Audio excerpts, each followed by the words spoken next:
Today I'm going to teach you how to create a Gantt chart in ClickUp.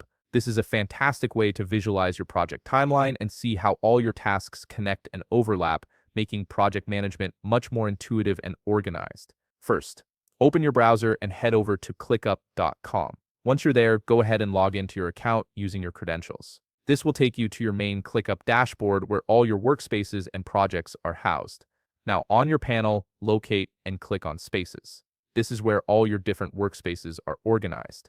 From here, click on the specific space where you want to create your Gantt chart. Choosing the right space is important because your Gantt chart will pull data from the tasks within that particular space. So make sure you're working in the area that contains the project you want to visualize. Here's an essential step before your Gantt chart can actually work. You need to add start and due dates to your tasks. Without these dates, ClickUp won't know how to plot your tasks on the timeline. So simply click on a task to open it up. Once the task details appear, find the section labeled Dates. Here you'll see options to add both a start date and a due date. Click on each field and select the appropriate dates from the calendar that pops up.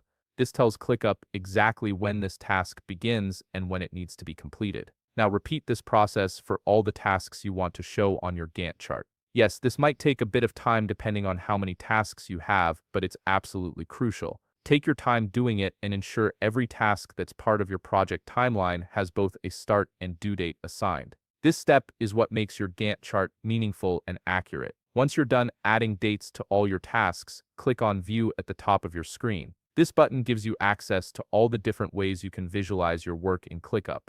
From the drop-down menu that appears, click on Gantt. This switches your current view to the Gantt chart format. Wait until it loads. Depending on how many tasks you have, this might take a moment as ClickUp processes all the date information and arranges everything visually on a timeline. Once it's done loading, it will show you your Gantt chart. You'll see all your tasks displayed as bars on a timeline with their start and end dates clearly marked. This visual representation makes it easy to see dependencies, overlaps, and the overall project flow at a glance. And there you have it, a fully functioning Gantt chart in ClickUp that helps you manage your project timeline more effectively. If you found this video helpful, please leave a like, subscribe, and see you in the next video.